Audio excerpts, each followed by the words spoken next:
Magandang araw mga kababayan. Narito ang pinakabagong weather update natin ngayong araw, June 28, 2025, Saturday. Alamin natin ang pagbabago sa direksyon ng low pressure na binabantayan natin. Nakasalukuyan ay nasa labas pa rin ng Philippine Area of Responsibility at ang mga lugar na apektado ng habagat. Para naman lagi kang updated sa lagay ng panahon, i-click mo lang ang subscribe button. Sa kasalukuyan, patuloy na nakakaapekto ang southwest monsoon o habagat sa Visayas, Mindanao, Central Luzon, Southern Luzon at kanlurang bahagi ng Northern Luzon. Ayon sa pag-asa, makakaranas ng maulap na kalangitan na may kalat-kalat na pag-ulan ang Metro Manila, buong Visayas, Zamboanga Peninsula, BARMM, Pangasinan, Zambales, Bataan, Cavite, Batangas, Occidental Mindoro at Palawan. Ang mga pag-ulang ito ay maaaring magdulot ng flash flood o landslides lalo na sa mga mabababang lugar at bulubundukin. Samantala sa Bicol Region at natitirang bahagi ng Mindanao, Ilocos Region, Central Luzon, Calabarzon at Mimaropa, inaasahan ng bahagyang maulap hanggang maulap na kalangitan na may mga isolated thunderstorm. Sa ibang bahagi ng Luzon, ang panahon ay inaasahang magiging bahagyang maulap na may mga pag-ulan na dulot ng localized thunderstorm. Sa mga oras ng malalakas na thunderstorm, posibleng magkaroon ng biglaang pagbaha o landslide, kaya pinapayuhan ng lahat na maging alerto. Ayon sa Tropical Cyclone Threat Potential Report ng Pag-asa na inilabas kahapon sa Week 1 o mula June 27 hanggang July 3, 2025,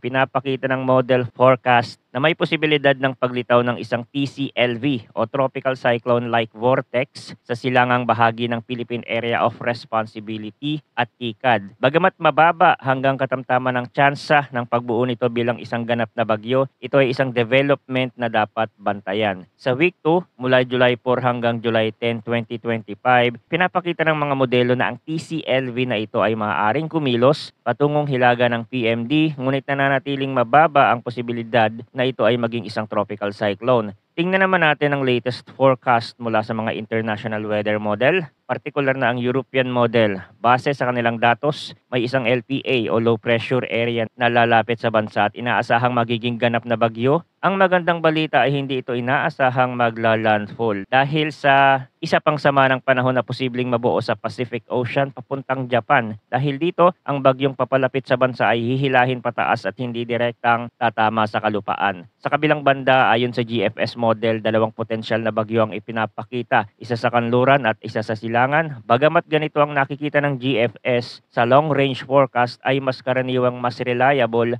ang European model pagdating sa direksyon at intensification ng sama ng panahon. Gayunpaman, hindi pa rin natin dapat iasa lahat sa iisang model dahil marami pang maaaring magbago sa mga darating na araw. Kaya't mahalaga ang patuloy na pagmonitor at pagantabay sa mga susunod na ulat ng panahon dito sa ating channel para sa pinakabagong impormasyon. Maraming salamat sa inyong walang sawang pagtutok. Huwag kalimutang mag-ingat, maghanda at manatiling ligtas ngayong tag-ulan.